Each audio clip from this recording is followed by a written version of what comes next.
예, 말씀 시작하겠습니다. 유심히 관찰하신 분들은 아시겠지만 지난 수요일 날부터 그 유튜브가 하나 더 올라갔습니다. 수요일 꼭지가 당분간 올라갈 텐데 예수 부흥에 예수 바로 알기에 관한 교환 1번이 거기 들어가 있어요. 그러니까 앞으로 이제 요 얘기가 좀 필요하다 싶어서 제가 올려놓는 거예요. 그래서 우리 교회 그 유튜브는 뭐 사실 우리 아닌 다른 사람들이 보는 건 미미하죠. 그런데 이제 우리가 이제 기록용으로 올려놓는 거니까 필요하신 분들 이제 체크하셔서 도움 받으시라고 올려놓는 겁니다. 지난 수요일은 이제 교환 1번이 올라갔고 오늘 일부 2부 예배가 교환 2번에 관한 얘기가 쭉 펼쳐질 거예요. 지난 수요일 날 못 오시거나 못 보신 분들을 위해서 말씀드리는데 오늘 대표기도 내용에도 들어가 있었듯이 우리가 예수님에 대해서 잘 모른다는 얘기예요. 우리 교회는 2005년 1월 1일부터 시작했습니다. 그래서 2025년이 되면 20년이에요. 사실상 우리 횟수로 보면 지금이 이제 20년째죠.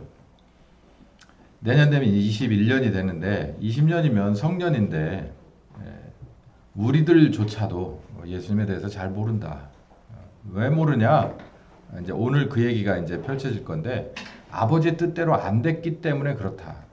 그러면 하나교회는 아버지 뜻대로 세워지고 지금까지 진행된 거 아니냐라고 얘기할 수 있는데 진행을 해왔죠. 그런데 이제 개개인들이 얼마나 아버지 뜻대로 됐냐라는 개인적인 것과 교회 전체적인 것이 같이 맞물려 있습니다. 그래서 우리는 이게 경우에 따라서는 복습이 될 수도 있고 어쩌면 이게 우리 한 사람 한 사람에게는 이게 마지막일 수도 있다라고 생각하고 들어야 된다고 저는 생각해요. 아버지의 뜻대로 되는 것이 뭐냐? 아버지의 뜻대로 되는 것이 뭐냐?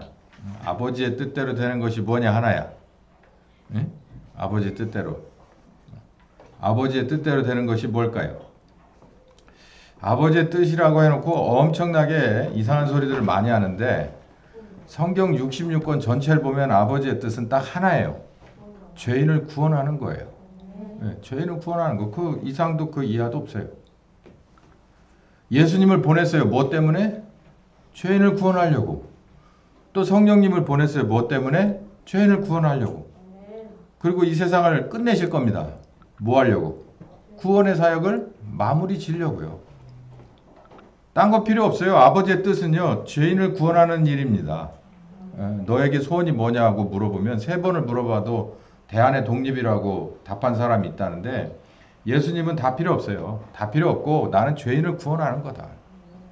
모든 것은 이것 때문에 하나님은 여기에 다 집중되어 있다는 거예요. 이제 이 죄인 구원이라고 하는 얘기를 하기 위해서 무슨 얘기부터 하긴 원하냐면 안식이라는 얘기를 좀 하려고 합니다. 창세기 2장 1절부터 2절까지 보면 안식이 나오고요. 안식일이라는 것을 예수님이 이스라엘에게 지정하셨습니다. 그래서 안식일 지금도 뭐 제7 안식일 교회라고 하잖아요. 안식이라고 하는 게 이제 거기서 유래가 된 건데 창세기 2장에 보면 세상 만드는 일을 다 끝낸 마지막 날 일곱째 날에 하나님이 안식하셨다는 거예요. 여러분 가만히 보세요. 그냥 안식? 요즘 밖에서 주일? 그러니까 주일은 일 안 하는 날, 쉬는 날. 안식 이퀄 쉬는 날? 일 안 하는 날? 그냥 밖에 있는 사람들은 심지어 옛날 분들은 공일이라고 그랬어요. 공일. 일 안 하는 날이니까. 공짜예요, 공짜. 공일. 안식이 그걸까요? 여기 가만히 보면 맥락이 그렇게만 이해하는 건 너무나도 유치합니다. 왜냐하면 여기 보면은 천지의 만물을 다 이루었습니다. 그러니까 모든 게 시작하면 끝이 있기 마련이잖아요. 그래서 하나님이 시작해서 마무리 졌어요. 뭐를? 하늘과 땅은 그 안에 들어있는 이 세상을 만드는 프로젝트를 완성을 하셨다고. 그리고 일곱째 날이 딱 됐을 때, 그러니까 완성진 그 다음 날은 이제는 모든 게 다 마무리가 됐으니까 끝난 거잖아요. 그 모든 일이 다 마무리가 된 그 다음 날을 말하는 거예요. 그 다음 날이 바로 뭐가 되느냐면 일곱째 날인데 여섯째 날까지 마무리가 됐으니까 이 세상 만드시는 그 과제를 다 완성하시고 난 다음 날이 뭐가 들어가느냐면 안식에 들어간다는 얘기예요. 일이라는 게 하나님이 정해놓은 그런 계획 따라서 시간 동안 이루어지고 난 그 다음이 이제 모든 것이 다 하나님이 원하는 대로 자리를 잡고 하나님이 원하는 뜻대로 움직여지고 운영될 때 하나님은 뭐라고 명명하시냐면 그게 안식이다 이렇게 얘기합니다. 하늘이 있고 땅이 있습니다. 그 가운데서 가장 중요한, 그래서 맨 마지막에 가장 공들여서 만든 것이 사람이에요. 사람을 만들어서 하나님은 이 안식의 주인공으로 만들려고 이 세상 저 위에 하늘과 이 밑에 땅 사이에 주인공으로 만들어서 하나님이 늘 주목해서 보시고자 했던 사람이 문제를 발생시켰어요. 이거는 인간 개인의 문제를 떠나서 하나님의 안식에 관한 계획이 깨진 거예요. 그러니까 사람 하나가 범죄를 하고 뭘 그걸 먹어서 뭐 죄인이 되고 이런 차원에서 볼 수도 있지만 하나님 입장에서는 뭐냐면 죄인 하나가 불쌍한 상황이 돼버렸어요. 꼬임에 빠져서 그렇게 된 것도 중요하지만 본인의 안식도 깨지신 거예요. 계획이 틀어진 거죠. 그래서 여자가 시작했고 그 남편이 합세해서 하지 말라는 짓을 했어요. 본인은 하지 말라는 짓을 한 거지만 그래서 그 죄값을 지고 죽든 말든 100번을 죽든 1000번을 죽든 거기에 합당한 대가를 받으면 되지만 하나님 입장에서 본다면 하나님의 계획이 틀어졌단 말이에요. 우린 그런 생각 안 해요. 지금 하나님의 자녀라고 말하고 제가 그러니까 예수님에 대해서 모른다고 얘기하는 이유가 거기에요. 예수님은 십자가를 앞에 놓고 섬뜩한 거예요. 딴 건 다 하겠는데 이것만은 인 거예요. 아니 그러지 않겠습니까? 그래서 예수님도 주춤했지만 예수님의 마지막 방점이 뭐예요? 아버지의 뜻대로 되길 바랍니다잖아요. 그러니까 내 한 사람이 어떠다 하더라도 아버지의 뜻대로 완성되는 것이 맞습니다라는 게 아들인 거예요. 그 우리가 아들에 대해서 제대로 알아요? 그러면 우리도 아버지의 뜻대로 돼야 되잖아요. 아버지의 뜻대로 나야 되고 아버지의 뜻대로 살아야 되고 교육받아야 되고 쓰여져야 되고 아버지의 뜻대로 우리가 부르심을 받아야 되잖아요. 근데 그렇게 한다고는 해요. 그게 더 역겨운 거죠. 그렇게 한다고는 해요. 그렇게 쫓아간다고는 해요. 근데 실질적으로 그 사람 말을 보지 말고 행동을 보라는 거죠. 이건 어디서 나온 얘기냐면 진리입니다. 진리. 그 나무는 뭘 보고 한다는 얘기예요. 열매를 보면 겨울에 들어가서 산에 들어가 보면 온갖 나무가 이게 뭔지 모릅니다. 그냥 다 나무예요. 무슨 나무인지 알아보려면 경험 많은 나이 드신 분이 이건 무슨 나무 얘기하는데 그게 어디 가야 결과가 나와요. 열매를 봐야죠. 이제 가을에 되면은 열매를 보면 아 이건 사과나무, 이건 배나무, 아 이거는 뭐 아무것도 아니네. 잎이 이렇게 좋더니 보니까 열매도 하나도 없네. 이렇게 돼.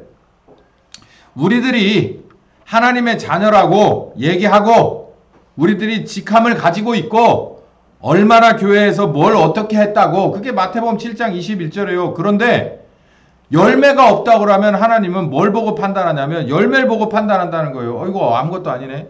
근데 하나님이 뭐라고 그러냐면 좋은 걸 심었으면 좋은 열매 맺게 돼 있다는 거죠. 그게 아버지의 뜻이에요. 그런데 정리하자면 이 얘기예요. 우리는 좋은 거 심었잖아요. 예수님의 피로 말미암아서 우리가 거듭나서 하나님의 자녀가 되는 권세를 얻었잖아요. 그러면은 하나님의 자녀로서의 열매가 나와야 된다는 건 자명한 거죠. 그게 진리죠. 그게 하나님의 뜻이죠. 성질이 급해가지고 그냥 막 나옵니다. 두 번째 카드에서 나올 얘기가 아닌데 큰일 났어요. 정작 본인들은 선악과를 다 처먹고도 해법이 없어가지고 나 몰라라 하고 있어요. 날 잡아 잡수 하고 있는 거예요. 그때나 지금이나 사람은 참 역겨운 존재예요. 저도 사람이지만 잘못을 했으면 뭔가 나와서 내가 뭘 어떻게 해결해야 될까, 이거를 어떻게 해야 원위치를 시켜놓을까를 고민해야 되는데 얘들은 어디 그냥 숨어. 이게 죄성의 가장 기본적인 거예요. 내가 뭐가 문제인 줄을 아는데 하나님 앞에든지 누구 앞에든지 당당하게 서질 못해. 그러고 숨어. 부부지간에도 정말 이 고리적 얘기인데 제가 부부 상담을 꽤 했죠. 뭐가 문제가 있어서 어느 한쪽이 옵니다. 그러면은 대부분 뭐라고 그러냐면 상대방을 지목을 해요. 거의 100%입니다. 근데 저는 가만히 볼 때 없는 상대방을 논하고 싶지가 않고 문제가 있다고 다가온 사람에게 문제점을 먼저 찾는 거예요. 이게 하나님의 방법이거든요. 근데 그렇다고 하면은 갈등을 되게 고민합니다. 심지어는 그냥 거의 반 욕하고 쌍욕하고 나가버리고 다음부터는 안 오겠다고 하는 사람들도 여럿 있었고, 그렇지 않은 분들 그냥 어쩔 수 없이 오기는 와야겠는데 라고 하는 분들도 한동안 그게 힘든 거예요. 왜 저 사람이 원인 제공인 건 객관적인 사실이고 법적으로도 마찬가지인데 왜 나한테 자꾸 지적질을 하느냐. 여기 보세요. 창세기 3장 15절을 그 각도에서 읽어보면 기가 막힌 얘기가 하나 나옵니다. 여기 보면 여자의 후손 얘기는 하나님의 아들을 의미하는 거거든요. 기름 부음을 받은 자, 하나님의 기름 부음을 받아 선택함을 받아 보내심을 받은 뭐 하라고? 십자가에 죽으라고.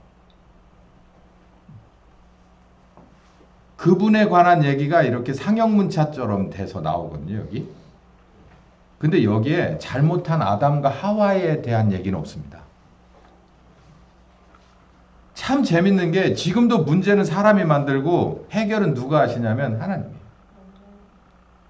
아니요, 목사님 이 문제 내가 저기 했으니까. 아니요, 그렇지 않아요, 여러분. 전 달리 보입니다. 저는 감기 하나가 걸리고 뭐가 하나가 걸려도 있죠. 이게 예수님의 십자가에서 흘리신 보혈의 공로가 없이는, 그 은혜가 없이는 절대 안 낫는다고 생각해요. 그러니까 저는 뭐 어디가 좀 불편하잖아요. 그러면은 대가리 쳐박고 눈 꾹 감고서 그래요. 하나님, 당신의 아들의 은혜가 필요합니다라고 그냥 베개 밑에다가 얼굴을 집어넣든 어디다 집어넣고서 계속 그걸 반복을 해요. 그 은혜 주셔야 저는 뭐 비교적 간단한 것 같아도 저는 그렇게 기도합니다. 저를 위해서. 그리고 이게 좀 완화가 되거나 조금 문제가 없이 다시 되돌려졌다. 그러면은 반드시 감사를 해요. 아들의 십자가 은혜를 제가 다시 한번 힘입었습니다.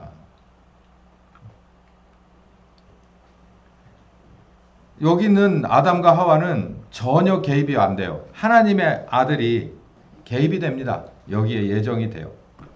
죄인을 구원하겠다고 선언을 하시죠. 아담과 하와가 할 일은 전혀 없어요. 너는 아내답게 살고 너는 남편답게 살아라. 자, 여기서부터가 본론인데 그럼 세부 계획을 보자고요. 여기 보면 이 상형문자 같은 얘기를 해요. 여자의 후손과 원수가 되게 하고, 그리고 결국은 싸워서 뱀은 발꿈치를 물 거고 여자의 후손은 뱀의 머리를 깨트려 버릴 것이다. 그래서 너희들을 구원해낼게 라고 하는 이 약속에 세부 계획이 있어요. 하나님의 뜻은 뭐라 그랬죠? 잊어버리기 전에. 하나님의 뜻은 뭐라 그랬죠? 죄인 구원이라고 그랬어요. 딴 거 없어요. 그냥 무조건 죄인 구원이에요. 딴 거 의미 없어. 그 죄인 구원에 관한 그 서론을 제가 이렇게 말씀드렸고, 요 문제를 풀어가는 거예요. 이게 원복음이라고 그래요. 가장 먼저 오리진이라는 거예요. 오리진. 복음에 관한 성경에 언급된 내용 중에 가장 오리진이 어디냐? 창세기 3장 15절인데 요 얘기를 풀어나가기 위해서 세부 계획. 그러면 어떻게 그 다음 계획을 세우셨을까? 스텝 바이 스텝은 어떻게 되냐? 라고 얘기를 하면 요 얘기를 풀어나간다는 얘기입니다. 여자의 후손의 발꿈치, 뱀의 머리 상하는 거, 그래서 아들의 대속제물이라는 이 원복음에 관한, 이 오리진에 관한 요 얘기를 풀어나가려고 하는데 제가 요것도 아예 제가 선언을 해드리는 거예요. 이 세부 계획은 3단계로 이루어집니다. 마태복음 28장 끝절에 뭐라 그랬죠? 너희는 가서 모든 족속으로 제자를 삼고 침례를 주라 그랬죠? 누구의 이름이죠? 아버지와 아들과 성령의 이름이잖아요. 그래서 우리가 삼위일체라고 얘기하잖아요. 그러니까 삼위일체가 뭔지를 우리가 수식적으로 문자적으로 알 필요 없어요. 여기서 여러분 가만히 보시면 삼위일체가 어떻게 되는 건지를 알 수 있습니다. 그래서 인간을 구원하시겠다는 하나님의 계획도 아버지와 아들과 성령님이 해세요. 그래서 아버지가 하는 일이 있고 아들이 하는 일이 있고 성령님이 하는 일이 있어요. 그래서 예수님이 마지막에 명령한 게 제자를 삼아서 침례를 주라는 게 우리는 생각할 때 물속에다가 꾹 집어넣었다가 빼서 구원받은 사람임을 선언합니다. 이렇게 얘기하는 그 물침례만 얘기하는데요. 그거가 그러니까 이게 문제가 있어요. 그럼 아버지의 이름에 아들의 이름에 성령의 이름에 침례가 있어요. 각기 하는 일이 있단 말이에요.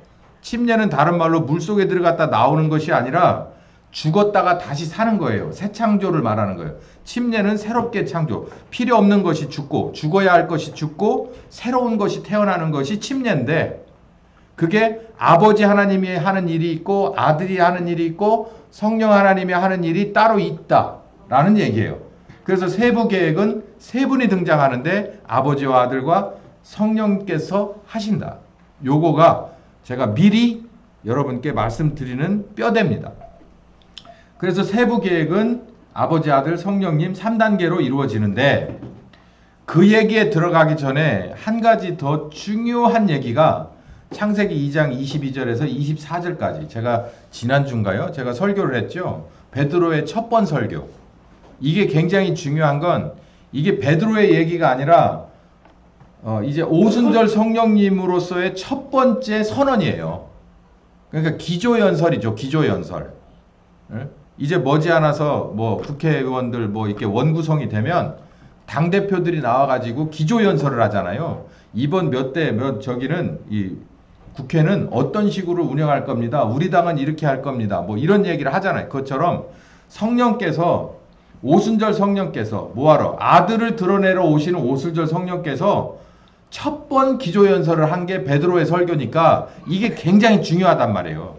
그래서 이 얘기를 제가 다시 꺼내 들은 것은 왜냐하면 여자의 후손이 뱀에게 발꿈치를 물리는 대신 뱀의 머리를 깨트려 버리겠다는 창세기 3장 15절은 결국은 나사렛 예수의 십자가에 대신 죽으신 것입니다. 라는 것을 사도행전 2장 22절에서 24절에 베드로가 성령님을 의지해서 설교를 했단 말이에요. 예. 다들 처음 듣는 소리 같아. 그러니까 예수님에 대해서 잘 모른다고 얘기할 수밖에 없어요. 하나님의 뜻이 죄인 구원이라는 것도 그냥 뭐 그거 긍정되네.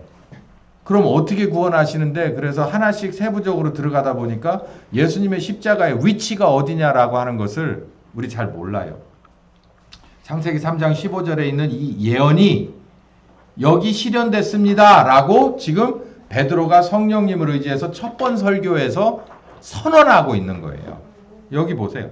나사렛 예수를 니들은 내어줘서 결국은 법 없는 사람들이 죽였지만 결국은 하나님이 그를 살리셨다라는 얘기예요. 요 얘기를 설교에 있어서 가장 핵심에 놓고 있습니다.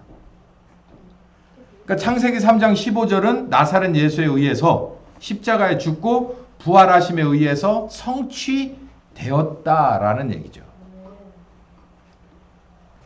그렇기 때문에 전혀 다른 세상이 열린 거예요. 이게 성취되기 전에는 창세기 3장 15절이 선언에 그냥 지나지 않을 때는 오실 예수로서 오시지 전까지는 그걸 구약이라고 말하잖아요. 그때 그 전까지는 죄인으로서 변화가 없어요. 하나도 변화가 있을 수 없어요. 그냥 오실 예수님만 바라보는 믿음만 있을 수 있었어요. 그러나 이 예수님의 십자가에 죽고 부활하신 것이 이루어진 그 언약이 성취된 이후로는 전혀 다른 세상이 열리기 시작한 거예요. 자, 이제 두고 보세요. 아버지가 나서서 일을 하기 시작합니다. 아버지 하나님이 어떤 일을 하시냐면 요한복음 6장 43절에서 45절까지 보면 아버지 하나님의 하시는 일은 여기 보세요. 읽어봅시다. 시작. 선택한 자를 아들에게 뭐 하는 일을 한다? 이끌어다 주는 일만 해요. 요게 아버지의 일이에요. 우리 학부모들이 학생들을 위해서 할 수 있는 일은 뭘까요? 좋은 학교, 좋은 선생님께로 이끌어주는 일을 해요. 그러려면 일단 자녀를 낳아야 되겠네. 그리고 잘 키워야겠네. 건강하게 키워야겠네. 그리고 옷도 입혀야 되겠네. 또 기본 예절도 가르쳐야겠네. 또 할 수 있는 거 몇몇 가지 더 익숙하게 해줘야겠네. 그런 다음에 학교에서 원하는, 선생님이 원하는 자격 요건을 갖춰가지고 어디다 갖다 대주는 거예요. 학교에다 집어넣어 주는 거예요. 선생님 앞에다 대줘요. 그러면 그 다음에 바톤을 이어받아서 누가 합니까? 선생님이 하죠. 그거하고 똑같아요. 아버지 하나님이 하시는 일은 누구에게? 아들에게 이끌어주는 일을 해요. 이끌어주는 일을 해. 그게 바로 여기입니다. 예수님이 요한복음 6장에 이렇게 말씀하셨어요. 예수께서 대답하여 가라사대 너희는 서로 수군거리지 마라. 나를 보내신 아버지께서 이끌지 않는다면 아무도 내게 올 수 없으니 선지자의 글에 저희가 다 하나님의 가르침을 받으리라. 기록되었은즉 아버지께 듣고 배운 사람마다 어디로 온다? 내게로 온다. 그러니까 아버지를 통하지 않고 누구에게 못 가냐면 아들에게 갈 수가 없는 거죠. 그러니까 아버지가 하시는 일이 큰 그림에서 뭐다? 아들에게 보내주는 일을 하는, 이끌어주는 일을 하는구나 라는 얘기예요. 요한복음 5장 33절에서부터 39절까지 보면 침례 요한에 관한 얘기가 나와요. 이거 누가 얘기한 거냐면 예수님이 말해요. 요한에 대해서 뭐라고 말씀하느냐면 요한은 당시에 굉장히 유명한, 지금으로 보면 부흥 강사입니다. 샛별처럼 그냥 혜성처럼 싹 등장한 부흥 강사예요. 그래서 어디든지 가서 뭔 얘기만 하냐면 회개하십시오. 그리고 침례를 받으십시오. 요 얘기만 해요. 안 그러면 당신은 이제 도끼가 나무 뿌리에 있는 것처럼 임박한 진노로 당신은 그 진노의 대상이 될 겁니다. 그러니까 회개하십시오. 침례를 받으십시오. 요 얘기만 해요. 그러니까 회개 얘기만 하는 거예요. 그 요한을 얘기하면서 그 요한이 누구의 일을 하는 거냐면 아버지의 일을 하는 거다라고 얘기를 해주고 있는 거예요. 그가 하는 말씀, 그가 가르치는 성경이 누구다라는 거예요. 나를 위해서 일을 하는 것이다. 성경을 가르치는 일을 하는 것이다. 여기 보세요. 마태복음 3장 3절에 여기만 읽어봐요. 형광펜 시작. 너희는 주의 길을 예비하라. 그의 첩경을 평탄케 하라. 요거 침례 요한에 관해서 말하는 겁니다. 길잡이 물러거라. 어떤 대감님 나가신다. 물러거라. 그래서 길을 터주는 거예요. 그 뒤에 주인공이 갈 수 있도록. 그러니까 침례 요한이 와서 예수님이라고 하는 주인공이 지나가실 수 있도록 각인들을 뭐 하는 거냐면 회개하게 하는 거예요. 회개하게. 애벌빨래 하듯이. 일단은 네 인생에 문제가 있어 라는 건 알아야 예수님에게 가죠. 내가 문제가 있어 라는 걸 가르쳐주는 역할을 침례 요한이라고 하는 선지자, 구약의 마지막 선지자를 통해서 하셨는데 그게 누가 하신 거라는 거예요. 아버지가 한 일이라는 얘기예요. 그러니까 침례 요한은 결국은 회개인데 아버지 하나님이 하시는 일은 아들에게 이끌어주기 위해서 각 개개인들에게 뭐를 할 수 있는 기회를 준다는 거예요. 회개하게 하는 일을 한다는 얘기예요. 아버지가 하시는 일. 자, 요약을 한번 해볼게요. 마가복음 1장 15절을 보면 예수님께서 침례 요한이 잡힌 뒤에 첫 번째 일성입니다. 이제 복음을 전하러 공생애로 나가시는 첫 번째 일성. 시작. 가라사대 때가 찼고 하나님 나라가 가까웠으니 회개하고 복음을 믿으라라고 하는 거예요. 여기서 보면 회개라고 하는 얘기는 사실 예수님의 주종목은 아닙니다. 누구의 주종목이라고 그랬죠? 침례 요한의 주종목이에요.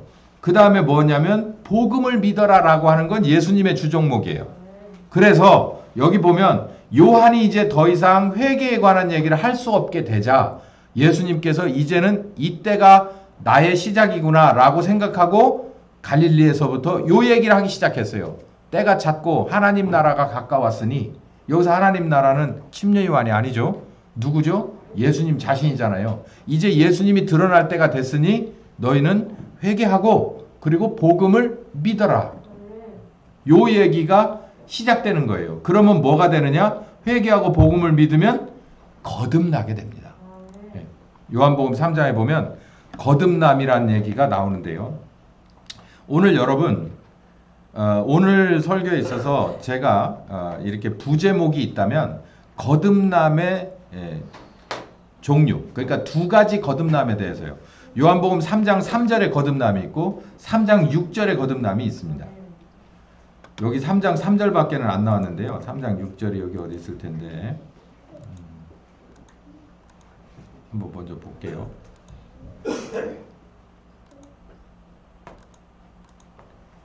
네, 여기 한번 봅시다. 읽어봅시다. 시작. 바리새인 중에 니고데모라 하는 사람이 있으니 유대인의 관원이라. 그가 밤에 예수께 와서 가로되 랍비여 우리가 당신은 하나님께로서 오신 선생님인 줄을 압니다. 하나님이 함께 하시지 않는다면 당신의 행하시는 이 표적을 아무라도 할 수 없습니다. 예수께서 대답하여 가라사대 진실로 진실로 너에게 이르노니 사람이 거듭나지 않으면 하나님 나라를 볼 수 없느니라. 자, 스톱. 여기 보면 첫 번째 거듭남에 관한 얘기를 니고데모에게 합니다. 니고데모는 요 얘기를 들을 자격이 있어요. 왜 그러냐면 니고데모가 처음에 와서 뭐라고 그랬습니까? 당신은 하나님께로서 오신 뭐다? 선생님이다. 이유가 뭐냐면 당신이 행하시는 이 표적은 다 누구의 것이라는 거예요. 하나님의 것이기 때문에 당신은 하나님으로부터 보내심을 받은 선생님입니다. 라는 것을 알았어요. 그러니까 사람 선생이 아니라 하나님으로부터 온 선생이라는 걸 알았다는 거예요. 그러니까 예수님이 거듭나는 거에 대해서 얘기를 합니다. 그러니까 요 2장의 2절에 있는 하나님으로부터 온 선생님인 줄을 아는 것은 요한의 침례를 받은 거예요. 회개입니다. 회개. 요게 회개하고 그리고 하나님으로부터 온 선생님이라는 것을 믿었으니까 예수님께서 그 다음에 거듭남에 관한 얘기를 꺼내는 거예요. 아까 얘기했죠. 마가복음 1장 15절에 때가 찼고 하나님의 나라가 가까웠으니 뭐하라? 회개하고 복음을 믿어라. 그러면 어떻게 되는데요? 어떻게 되냐면 여기 요한복음 3장에 나오잖아요. 예수께서 대답하여 가라사대 진실로 진실로 너에게 이르노니 사람이 거듭나지 않으면 소용없어. 하나님 나라 볼 수도 없어. 이렇게 얘기를 하는 거예요. 그러니까 회개하고 복음을 믿은 사람에게 여기 보면 니고데모에게 뭐라고 말하냐면 거듭나야 돼. 이렇게 얘기하고 있어요. 근데 이 시점에서는 날 수가 없었죠. 왜요? 예수님이 아직 십자가를 지기 전이니까. 십자가를 져야 그 십자가의 공로로 우리의 원죄가 사해질 수가 있으니까. 원죄 사함을 안 받으면 거듭날 수가 없잖아요. 죄값을 치러야 되니까. 근데 이론을 설명한 거예요. 마가복음 1장 15절을 설명한 거예요. 제가 성경 공부 한참 할 때 얘기했죠. 마가복음 1장 15절은 결국은 거듭남을 말하는 거다. 거듭남을 말하는 건 바로 요한복음 3장에 있다. 이렇게 얘기했죠. 근데 제가 이렇게 설명을 드리니까 훨씬 낫죠. 자, 보세요. 여기서 거듭나는 첫 번째 거듭남은 하나님 나라를 보기 위한 겁니다. 하나님 나라를 보기 위한 거예요. 여러분 어딘가 서울을 가시든 어딜 가시든 자동차에 올라가면 시동을 걸고 뭐부터 봅니까? 내비게이션을 켜야죠. 내비게이션을 켜서 경로 선택을 해야죠. 1번이냐 2번이냐 3번이냐. 그래야 내가 갈 곳을 볼 수가 있죠. 옛날 같으면 지도를 보겠죠. 근데 요즘 같으면 다 내비게이션을 입력합니다. 가까운 곳이든 먼 곳이든. 그래서 거기를 입력해서 뭐 하려고요? 내가 어디를 가야 하는지를 보려고요. 심지어는 뭐 교통 상황까지 나와주는 것도 있답니다. 보려고. 여러분 하나님 나라 아버지 하나님의 뜻이 뭐예요? 구원이라는데 우리가 구원받는다고 하는 것이 어떤 것인가라는 것을 알려면 뭐 해야 된다는 거예요? 교회 와서 알아진다는 거예요? 아니죠. 회개하고 복음을 믿어서 예수님의 십자가 은혜로 뭐 해야 된다는 거예요? 거듭나야 볼 수 있다는 거예요. 거듭나야 하나님의 나라를, 거듭나야 구원이라고 하는 것이 뭔지를 볼 수 있다는 거예요. 그러면 교회 안에는 하나님의 나라와 구원이라는 것을 못 본 사람도 있겠네? 있죠. 거듭나지 못한 사람. 회개도 안 했고 복음도 안 믿었고 아버지 하나님이 아들의 은혜로 거듭나게도 안 한 사람은 절대 죽을 때까지 하나님 나라 못 봅니다. 근데 저는 누구라고 특정 지을 수 있는 권한이 없어서 얘기는 안 하지만 성경을 보면 거듭나지 못한 채로 교회 평생 다니는 사람도 있고 그거는 이제 성전 뜰만 자꾸 왔다 갔다 하는 것밖에 안 된다는 거예요. 이거에 끝나는 게 아니에요. 니고데모가 뭐라고 말하냐면 우문을 합니다. 니고데모가 가로되 읽어봅시다. 시작. 사람이 늙으면 어떻게 나을 수가 있어요? 두 번째 엄마 뱃속으로 들어갔다 나오란 말입니까? 라고 얘기해요. 그러니까 니고데모는 유대인의 관원이거든요. 유대인의 관원이면 당신은 이 신정국가니까 율법에 대해서 빠삭한 사람들이에요. 요즘은 공무원 고시를 보려면 뭐 국영수 보나 뭐 역사 보나 뭐 그런 걸 보지만 유대인의 입장에서 공무원을 뽑으려면 뭘 받겠어요? 국영수 받겠어요? 아니겠죠. 율법을 받겠죠. 그러니까 율법을 달달달달 외우고 있는 사람인데 거듭남이라는 거에 대해서는 율법에 안 나와 있는 거예요. 근데 예수님이 거듭남에 관한 얘기를 하니까 그게 뭔데요? 나는 엄마 아버지한테 그리고 학교 가서 율법을 달달 외웠는데 거듭남이라는 건 배워본 적이 없어요. 이 말이에요. 거듭남 말 뜻대로 된다면 내가 엄마 뱃속에 들어갔다 나와야 되는데 나는 이제 늙어버렸는데 우리 엄마는 돌아가셨거든요. 뭐 이런 식의 얘기가 되는 거예요. 그게 가능한 거예요? 이렇게 얘기를 하니까 예수님하고는 전혀 얘기가 안 되잖아요. 대화가 안 맞잖아.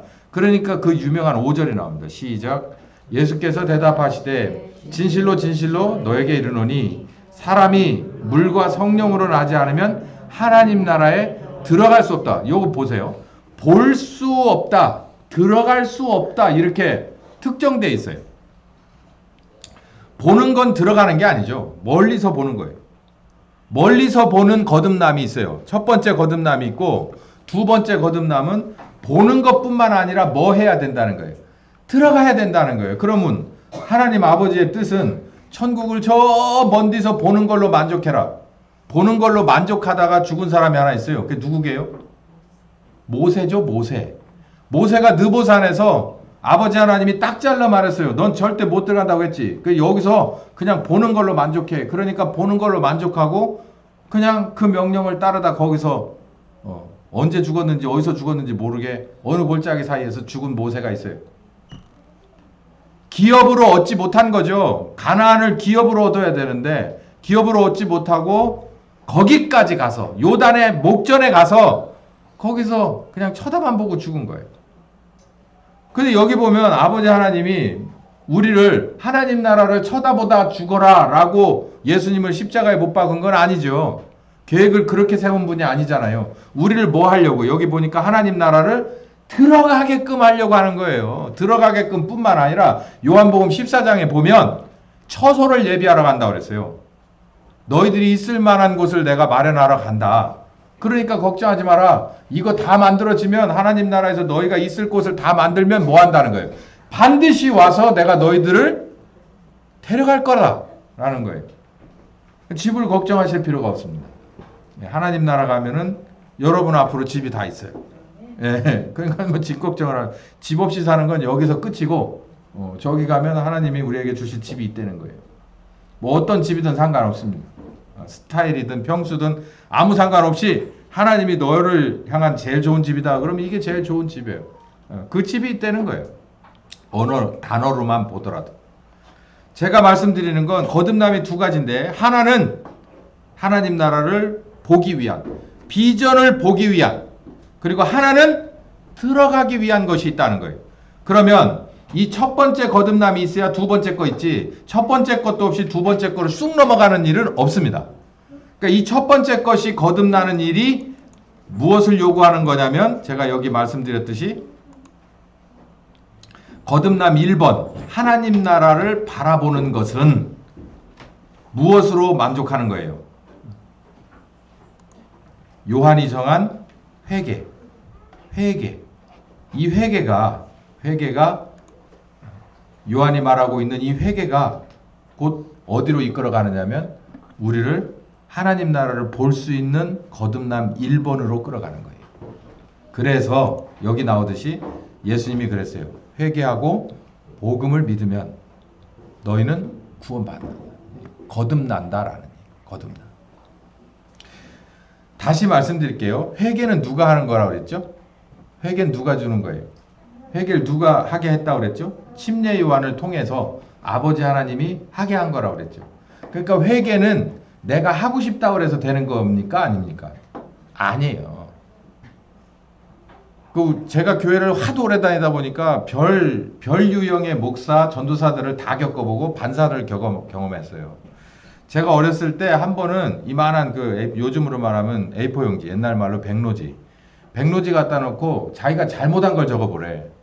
전도사였는지 어떤 집사 선생이었는지 잘못한 걸 적어야 되겠는데 참 자존심 상하더라고. 그래서 뭐 별걸 썼죠. 뭐 내 동생 두들겨 팬 거, 아니 뭐 그런 거죠. 형이 있으면 동생 두들겨 패는 거는 뭐 그런 거 아닌가? 뭐 이런 거 저런 거 뭐 이제 썼잖아. 그거 몇 개 썼는데 참 자존심 상하더라고. 그러면서 그걸 가져다가 이렇게 둘둘 말아가지고 이렇게 그 제사 지내는 사람들 이거 하잖아요. 그 이렇게 뭐 태우잖아요. 그것처럼 이렇게 해가지고 태우면서 이제 나중에 그러는 거예요. 너희 죄가 이렇게 타서 없어진 것처럼 용서가 됐대. 이런 개. 목사짓 하고 있나 모르겠어. 어디서. 전도사였나? 목사였나? 하도 어렸을 때라 기억도 안 나네. 이런 세상에 네가 복음이 어딨어. 그렇게 해가지고 회개가 돼요? 여러분 지금 꺼내놓고 한번 적어봐요. 그럼 제일 걱정이 내가 기억 못하는 건 어떡하나? 거기다 써서 태워야 하는데. 그렇게 얘기 한마디면 끝나는 거야. 그래서 요즘도 우리 집사님들 중에서도 기도 지으면 알고 지은 죄 모르고 지은 죄. 내가 제일 싫어하는 건데. 그냥 모르고 있는 거 있을 수 있으니까 모르고 지은 죄도 용서해 주세요. 한마디면 끝이야. 그러니까 예수님에 대해서 너무 모르는 거예요. 회개는 내 기억력 안에서 내가 정직하게 고백한다고 하는 회개가 아니고요. 제가 그 뒤로 내가 몇 살 때였나? 이 회개의 은혜는요. 내가 잘못했다라고 내 이성적으로 고백하려고 해서 고백해지는 게 아니에요. 회개는 그냥 이렇게 수도 파이프가 퍽 터지잖아요. 멀쩡하던 수도 파이프가 중간에서 펑 터지잖아요. 그러면 진짜 대책 안 쓰잖아요. 그것처럼 터져요. 이거는 뭐 경험해 보신 분들은 다 공감하실 내용이 회개는 그런 거예요. 그러니까 내가 이성적으로 시작한 것도 아니고 조절도 불가능해. 뭐 할 때까지는. 그 물이 배관에서 다 빠질 때까지는 계속 나와. 그냥 있으면서 눈물만 뚝뚝 떨어지는 사람은 거의 못 봤어. 99.9명은 말도 아니요. 그냥 막 양말 벗어 눈물 닦고 콧물 닦고 막 여기서 여기까지 대굴대굴 굴러다니고 개침이 막 이렇게 내려와가지고 막 아가씨고 아줌마도 없어.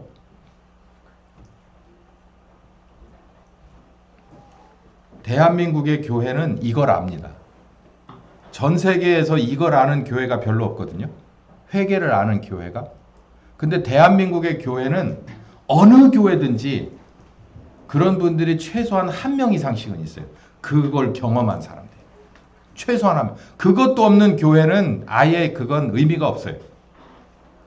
회개라는 게 내가 하는 게 아니라 자의적인 회개가 아니고 성경 봤더니 내가 죄인이네, 묵상해 봤더니 내가 죄인이네가 아니라 어느 날 갑자기 나는 그러고 싶지 않았는데 내가 죄인이라고 하는 것 때문에 정말 내가 너무 걱정스럽고 무서워서 눈물이 떨어지는데 그냥 조금 맺히는 게 아니고 그냥 막 어떻게 내가 그렇게 울어본 적은 처음이고 그러고 막 얘기하는데 내가 죄인이라고 막 여기를 막 이렇게 때리고 어떤 사람은 막 여기를 그렇게 때려.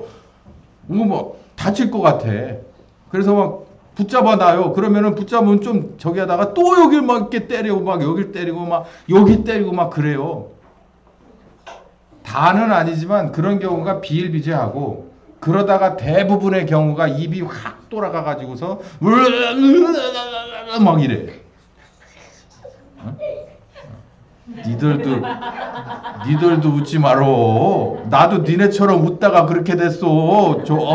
저 산속에 가가지고서 집사 권사님들이 머리에다 손 얹었는데 막 전기가 쫙 오더니 하더니 막 울고 말도 못했어. 니들하고 똑같았다니까. 세상에 그런 게 어딨어. 그런 광신자가 어딨어. 미친 거 아니야? 응? 그러다가 가가지고서 그냥 덥석 달라들어서 기도해 주는데, 에? 이번 여름일지 아냐 니들? 모르는 거지. 경험해봐야 아는겨. 이게 회개고. 그러니까 100% 아버지 하나님이 주는 은혜입니다. 은혜예요. 그 은혜 받으면 걷잡을 수 없어요. 그리고 절대로 나는 죄인이 아닙니다라고 얘기할 수 없어요. 확실히 알고 있기 때문에. 하나님 앞에 난 죄인입니다. 그 다음부터는. 그리고 복음을 주십니다.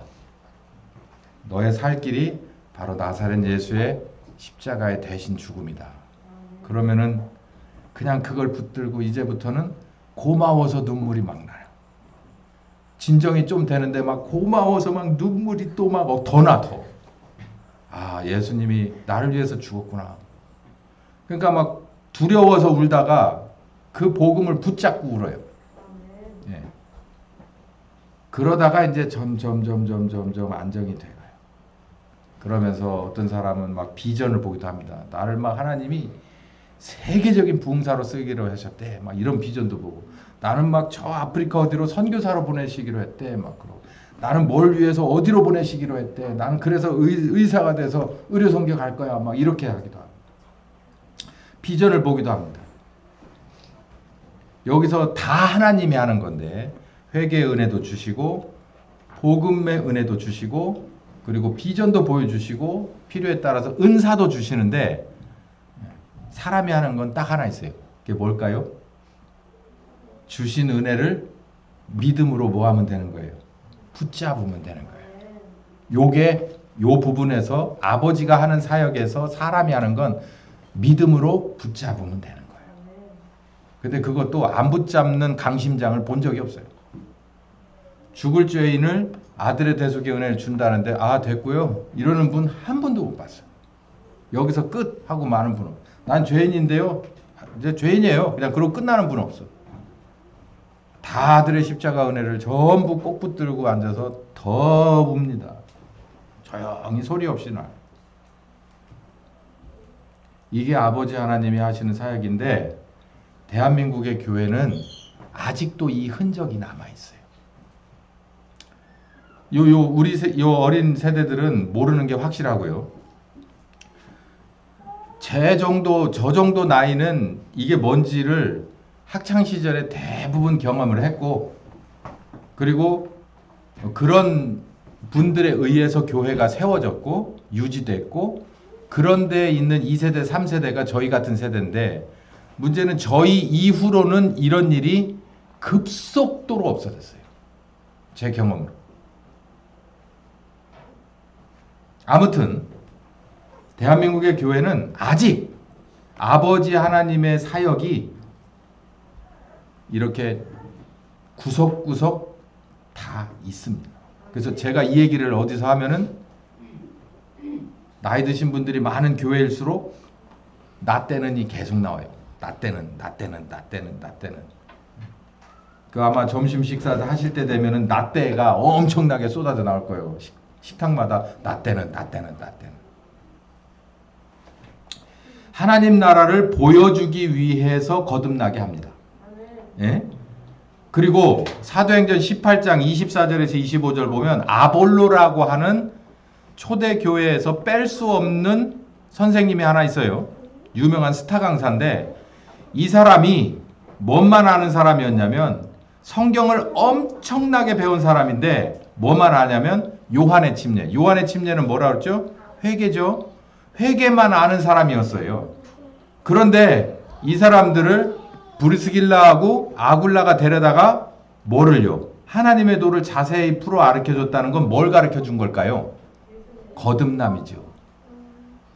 회개하고 복음을 믿어서 거듭나는 것을 가르쳐준 거예요. 자, 이제 오후 설교회는 이런 얘기를 할 거예요. 중요한 얘기가 나오는데 대한민국의 교회는 이 아버지 하나님의 사역은 사실상 거의 완벽하게 되어 있습니다. 그 옛날에 1900년대 초반에 1800년대 말부터 1900년대 초반에 한두 교회에서 시작한 것이 대한민국 전체 방방곡곡에 요 회개의 침례를 모르는 사람들이 없어요. 모르는 교회가 없어. 지금이야 전설처럼 돼버렸지만 그 산 증인들이 아직도 교회에는 켜켜이 쌓여 있어요. 여기까진 잘 됐어요. 근데 문제는 여기 다음이 문제라는 거예요. 여기 다음이. 그러니까 하나님은 어떤 일을 하시냐? 아버지의 뜻대로 되다가 스톱된 거예요. 지연되고 있는 거예요. 그럼 이 지연되는 것을 뭐 하시고 싶겠어요? 다시 시작하고 싶겠죠. 연결하고 싶겠죠. 그게 아버지의 뜻이라고 제가 주장하는 거예요. 아버지 하나님의 뜻이에요. 제가 목회하는 계획이 아니고 제 목회 철학이 아니라 아버지 하나님이 그 일을 하고 싶은 거예요. 더 진행시켜서 완성짓고 싶은 거예요. 아들의 십자가를 걸어놓고 이 문제를 완성하려고 하는, 죄인 구원을 완성하려고 하는데 이게 중간에 쓴 거예요. 아버지 하나님 절대 가만 안 있습니다. 이거 다시 시작해서 완성해요. 그러면 이 다음 거는 뭐겠느냐? 이제 점심 식사하고 이제 그 얘기가 나오게 될 겁니다. 자, 우리 오늘 이 시간 같이 기도합시다. 우리 이기왕 집사님도 오늘 못 나오셨네. 뿐만 아니라 또 이분 저분 제가 굳이 이름을 호명 안 해도 지금 아주 아픈 분들이 쭉 여러 분 계세요. 어린아이부터 시작해서 노년에 이르기까지 아주 참 이 질병이라는 이 문제를 우리가 쉽게 넘어갈 수는 없는 일입니다.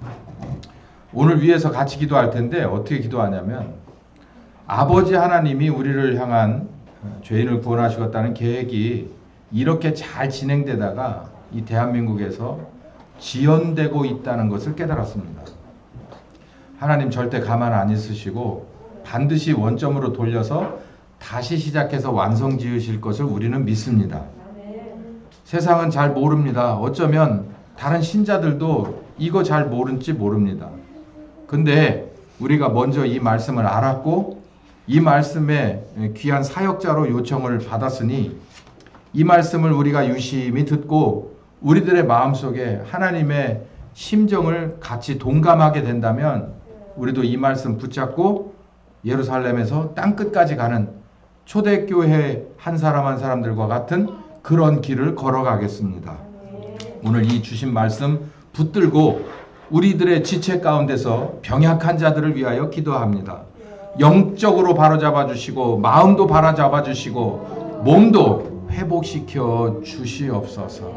주여 아버지, 노년에서부터 저 어린 유아에 이르기까지 크고 작은 질병이 걱정거리로 내 마음을 짓누르고 몸을 불편하게 하고 신앙생활을 하는데 장애를 주니 어쩐 일입니까? 주님, 예수님의 십자가에 죽고 사신 은혜는 우리들의 육체의 고통에서도 풀어낼 수 있는 무궁한 생명의 능력이신 것을 믿사오니 이 귀한 말씀 주셨으니 영적으로도 복받고 마음도 정돈되고 몸도 치료되는 귀한 은혜를 우리에게 증명하여 주시옵소서. 우리 같이 기도합시다. 할렐루야, 감사합니다. 이 귀한 말씀을 들었으니 이제 아버지 우리의 작은 믿음 가지고 주님 앞에 나갑니다. 하나님의 거룩하신 뜻이 지연되고 있다는 것을 깨달았습니다. 회개를 주시기도 아버지 하나님이시고 주여 그 회개를 아버지 우리가 믿음으로 말미암아 거듭나게 하신 것이 다 아버지 하나님의 계획대로 된 것인데 그 다음 단계로 넘어가는 것에서 주여 장벽이 있다는 것을 깨달아 알게 하시니 감사합니다. 우리들의 처음의 은혜로 돌아가길 원합니다. 내가 죄인인 것을 아버지의 귀한 은혜로 깨달아서 입술로 회개하고 마음을 찢으며 주여 기도로 나아갔던 그때로 돌아갑니다. 주님 아버지 불쌍히 여겨 주시옵소서. 이 말씀 들었습니다. 아버지의 계획을 이렇게 가르쳐 주시니 감사합니다. 이 말씀을 믿습니다. 주여 아버지 먼저 우리에게 성령이시니 감사합니다. 가르쳐 주시니 감사합니다. 아버지의 뜻 붙잡고 따라가겠습니다. 주여 아버지 주여 우리들의 믿음을 받아 주시옵소서.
지금은 우리 주 예수 그리스도의 은혜와 아버지 하나님의 극진하신 사랑하심과 성령님의 교통하시는 역사가 아들의 십자가로 말미암아 우리를 구원하시겠다는 아버지 하나님의 거룩한 계획을 따라 막힌 것 뚫어버리고 땅끝까지 가기로 작정하는 한심령과 가정과 교회에 특별히 몸이 약해서 우리가 합심으로 기도한 대상들 위해 지금부터 영원까지 함께 하시길 예수님의 이름으로 축원하옵나이다.